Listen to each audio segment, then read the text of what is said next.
Every year there are changes in Medicare, and this year is no different. So in today's video, we're going to be talking specifically about Medicare Part D and the huge changes planned for 2024.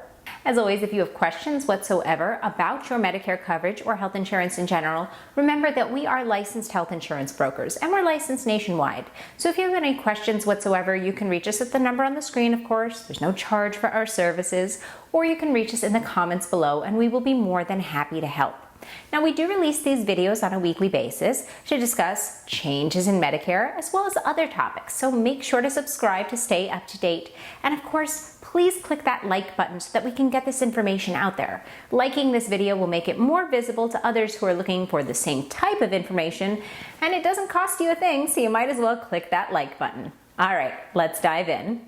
Medicare Part D is your prescription drug coverage because remember, original Medicare doesn't really cover prescription drugs except for some very limited instances. For example, chemotherapy, some oral anti-cancer medications, vaccinations that you receive in a doctor's office, or insulin if it's administered via pump, amongst a few others. But most of those prescriptions that you take on a regular basis, perhaps daily to handle your cholesterol or your high blood pressure, or even something for a sinus infection, won't be covered by original Medicare. So that's where Part D plans come into play. You'll pay an additional monthly premium for your specific Part D plan. They are offered by private carriers, so there's many different plans to choose from. However, they are federally regulated, so there are certain guidelines or criteria that each plan must meet. And basically that has to do with the 4 stages of Part D plans, which would be the deductible, the initial coverage period, the coverage gap or donut hole, and catastrophic coverage. So yes, Part D plans do have a deductible, and that amount is set every year by the federal government.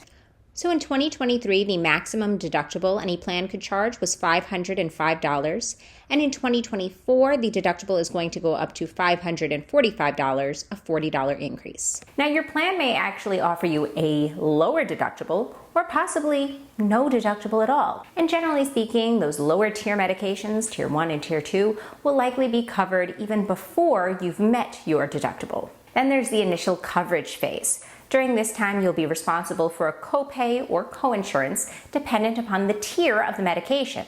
There are 5 tiers, 1, 2, 3, 4, 5, and generally speaking, the higher the tier, the more expensive the medication.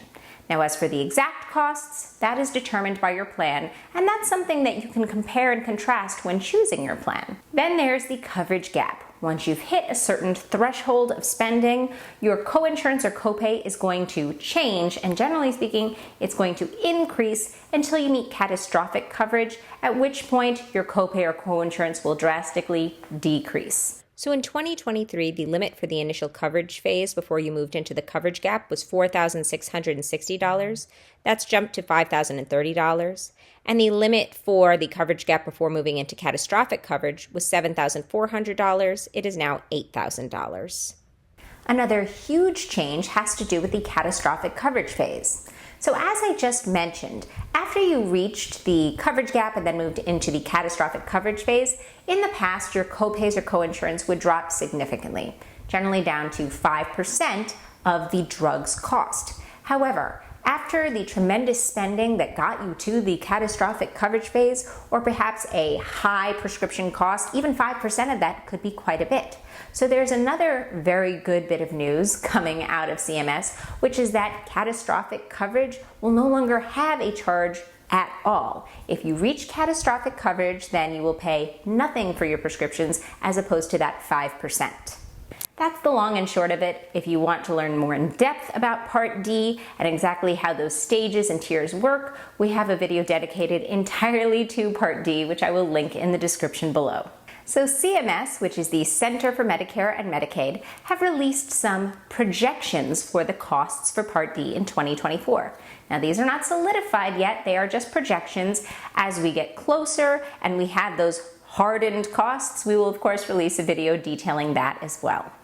But here is some good news about those Part D premiums. So it's projected that the average Part D premium in 2024 is actually going to decrease from $56.49 to $55.50. Remember, these are just averages. In general, the trend may be averaging down, but your specific plan could increase. So it's always good to make sure to compare the new plans available and new costs associated during the AEP, which is every year from October 15th to December 7th.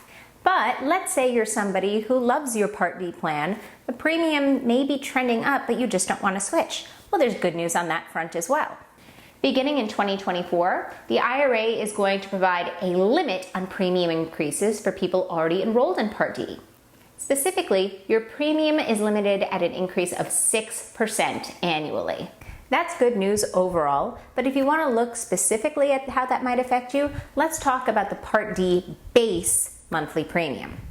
Basically, there is a base monthly premium that when we're talking about adding a Part D late penalty is what the government uses to calculate that late penalty. So in 2023, the base Part D monthly premium was $31.50.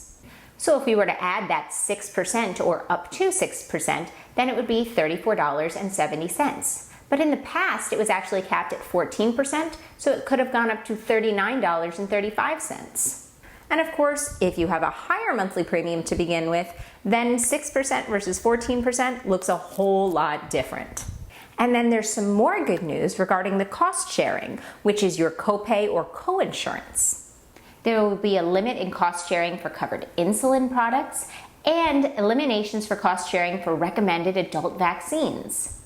So if you take insulin, then you may notice that all of a sudden your costs for insulin are lower. And if you are someone who's receiving those yearly vaccinations, your costs may be eliminated entirely.